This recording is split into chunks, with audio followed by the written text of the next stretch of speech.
Hello everyone, welcome back to my channel DJ and Mom Life।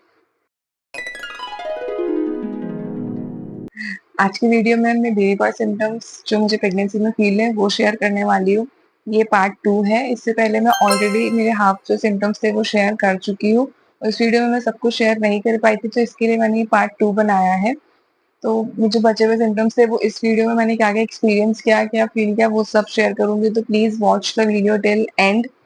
इससे पहले मैं एक चीज बता दूं कि ये वीडियो किसी भी जेंडर को प्रमोट नहीं करता है। ये एक फन मेकिंग वीडियो है कि मैंने क्या क्या मेरी प्रेगनेंसी में एक्सपीरियंस किया और मैंने बेबी बॉय डिलीवर किया है तो क्या क्या मेरे सिम्टम्स थे वो सब मैं इस वीडियो में शेयर करूंगी। हर एक वुमेन को क्यूरियोसिटी रहती है जानने की कि वो बेबी बॉय कैरी कर रही है, बेबी गर्ल कैरी कर रही है। मुझे भी थी मेरे टाइम पे।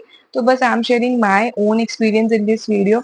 अगर आपको वीडियो पसंद आए तो प्लीज वीडियो लाइक कीजिएगा and subscribe my channel for the regular updates on pregnancy, motherhood, my first time experiences, my learnings, everything I'm going to share on this channel. So yeah, please subscribe my channel for the regular updates. And yeah, start the video now without wasting any time. Let's start the video. तो सबसे first symptom जो मेरा last time miss हो गया था वो था swelling.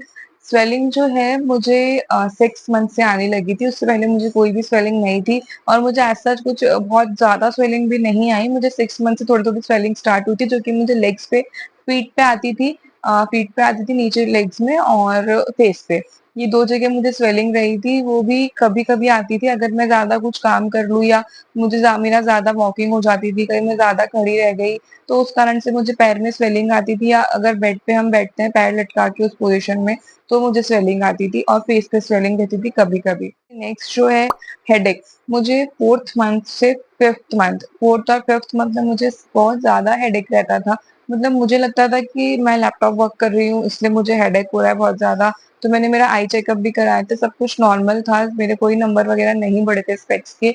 But ये प्रेगनेंसी के ही कारण था, जो हार्मोनल चेंजेस थे। मैंने डॉक्टर को भी दिखाया था, मेरी गायनेक को। उन्होंने यही बोला कि हार्मोनल चेंजेस के कारण हो रहा है ये हेडेक। और मुझे बहुत ज्यादा ही हेडेक होता था। मतलब सुबह शाम दिन मैं कुछ भी कर लूँ। मैंने बहुत बार मैं ट्राई करती थी कि मैं टेबलेट इग्नोर करूँ प्रेगनेंसी में। मैंने बहुत कम टेबलेट्स लेने का ट्राई करती थी। तो मैंने हेडेक की जो मुझे मेरी गायनेक ने टेबलेट लिख के दी थी वो मैंने नहीं ली थी काफी टाइम तक।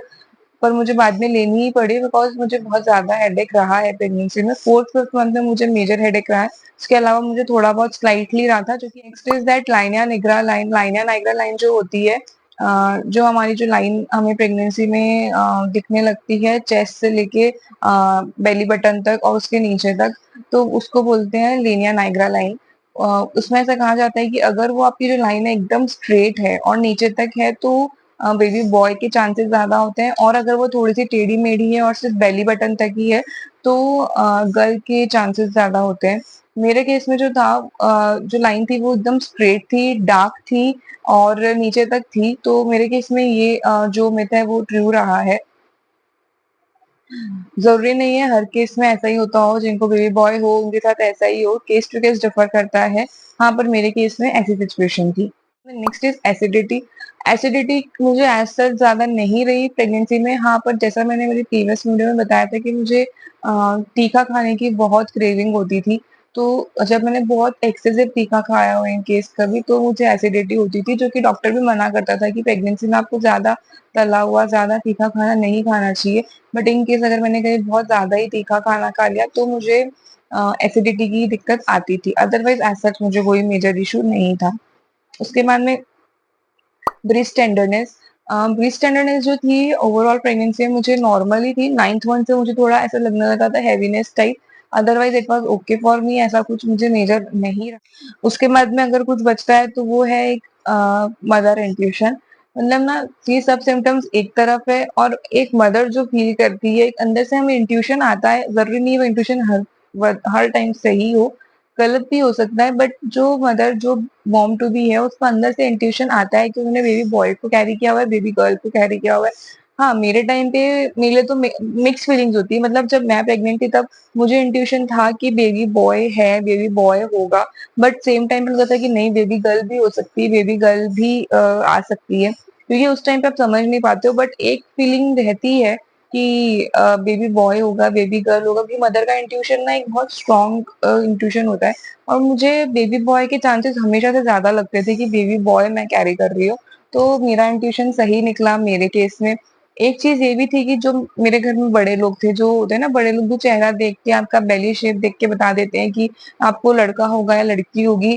तो ऐसे मुझे बहुत से लोगों ने, मेरे फ्रेंड्स, फैमिली में जो भी थे, उन्होंने मुझे सबने यही बोला था कि अरे इसको तो लड़का ही होगा। हार्डली मुझे 2 या 3 लोगों ने बोला होगा कि मुझे लड़की होगी। तो एक वो भी मैटर करता है आपका, है ना, मतलब मेरा माइंडसेट ही सबने ऐसा कर दिया था कि अरे इसको तो लड़का ही होगा, लड़का ही होगा। तो मुझे भी अंदर से वही फीलिंग आने लग गई थी कि हाँ बेबी बॉय है, आई एम कैरिंग। बाकी ये सब भगवान के हाथ में, हमको क्या देना है क्या नहीं देना, ये सब भगवान की देन है। हमारे सोचने से, हमारे मन में आने से ऐसा कुछ होता नहीं है, जो होना है वही होगा। तो यार लेट इट बी। उसके बाद में मैं प्रेगनेंसी में कितनी एक्टिव रही, तो यार I was so active in my pregnancy. मतलब मैं जान करके एक्टिव रही। मेरा ऑफिस था, मैं वर्किंग थी, तो मैं पूरे सुबह से शाम मेरा ऑफिस रहता था। अगर मेरा छुट्टी वाला दिन है तो भी मतलब मैंने घर का भी काम किया है। हाँ, खाना बनाना, मतलब छोटे मोटे काम, सब चीजें करी है मैंने। उसके बाद में अगर मैं थोड़ा बहुत फ्री होती थी तो मैं गेम्स खेलती थी। वीडियो गेम्स हो गए, कार्ड्स हो गए, सीक्वेंस, ऊनो, कोड गेम, मैंने बहुत सारे गेम्स खेले प्रेगनेंसी में खुद को एंगेज रखने के लिए। तो मैं ऑल टाइम मेरी प्रेगनेंसी में पूरी एक्टिव रही हूँ। जितना मुझसे बन पाया मैंने उतना एक्टिव रहने की कोशिश करी। जो चीजें मुझे पसंद थी मैं वो सब करती थी। और प्रेगनेंसी में एक्टिव रहना चाहिए। अगर आप एक्टिव रहोगे ना तो आपको चीजें थोड़ी कम हाईलाइट होती है कि आज ये दुख रहा है या ये हो रहा है। मेरा ये मानना है आप जितना हो सके उतना एक्टिव रहो, उतना अपने आप का माइंड डाइवर्ट रखो। मतलब खुश रहने का ट्राई करो। जो चीज आपको पसंद हो वो आपको करनी चाहिए। आपको पेंटिंग पसंद है आप पेंटिंग करो, आपको एक्टिंग पसंद है आप एक्टिंग करो, आपको कुकिंग पसंद है आप कुकिंग करो।